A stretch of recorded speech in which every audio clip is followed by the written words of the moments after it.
Owais साहब आप conclude कीजिएगा, we are running out of time, फिर मैं जरा एडमिरल साहब की तरफ जाऊंगा। जी देखिए, इस वक्त जो सूरत हाल है ना, उसमें मुझे ऐसा लगता है कि अप्रोच का बहुत फर्क है। जो दोनों फरीक इसमें हमें बज़ाहिर नजर आ रहे हैं, ईरान और अमेरिका, इसराइल तो जैसे मैंने कहा बहुत पीछे रह गया है इसमें, और वो ऐसा लगता है कि तमाशा देख रहा है।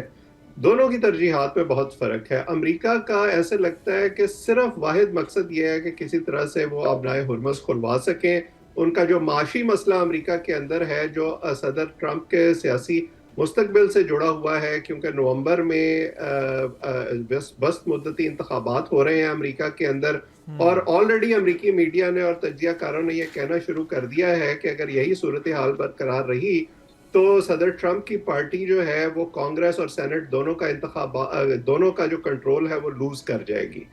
वो किसी तवीलुल मुद्दती अमन मुआहदे में मुझे नहीं लगता है कि दिलचस्पी रखते हैं, और ख़ास तौर पर इसराइल जो बार बार हमने इससे पहले भी देखा है कि स्पॉइलर का किरदार अदा करता रहा है। ईरान बार बार, पिछले साल भी जब अमेरिका और इसराइल ने हमला किया, और इस साल भी जंग शुरू होने से पहले ये कहता रहा है कि वो मुज़ाकरात करना चाहते हैं, वो डील करना चाहते हैं, लेकिन अब जब उन पर हमला कर दिया गया है, उन्हें इस हद तक नुकसान पहुंचा दिया गया है, उनकी क़यादत को निशाना बनाया गया है, तो मेरा ख्याल है कि वो इखलाकी जवाज जो उनके पास था, अब वो ओनस उनके ऊपर से हट गया है, और वो बिल्कुल हक बजानिब है कि वो अपनी डिमांड्स पर अड़े रहे। Right, point taken sir.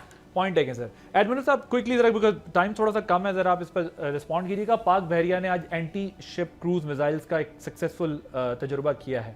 इस वेपन के बारे में बताइएगा, इसकी क्या इंपॉर्टेंस है, ये जो भी टेस्ट किया गया आज? जी देखिए, पाकिस्तान नेवी ने, अगर आप पिछले चंद सालों में देखें, जो भी प्लेटफॉर्म्स या वेपन सिस्टम्स इंडक्ट किए हैं नेवी में, वो नेक्स्ट जनरेशन टेक्नोलॉजी के हैं सारे।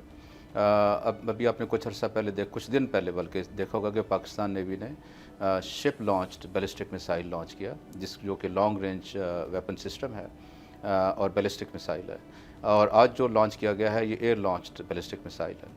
ये दोनों वो मिसाइल्स हैं जो कि लॉन्ग रेंज पे beyond the horizon basically targeting के लिए हैं, और इसके लिए एक पूरा वेपन सिस्टम चाहिए होता है, जिसमें कि आपकी लोकलाइजेशन से लेके उसकी टारगेटिंग तक, और ये इसमें वो तमाम फीचर्स मौजूद हैं जो कि एनिमी के पास एंटी मिसाइल सिस्टम है, उनको ये इवेट कर सकते हैं। तो बेसिकली उन तमाम चीज़ों को मद्देनज़र रखते हुए ये तमाम वेपन सिस्टम ये रखे गए हैं, जो कि पाकिस्तान आगे मज़ीद भी बात करेंगे और समझेंगे इसकी सिग्निफिकेंस इंपॉर्टेंट।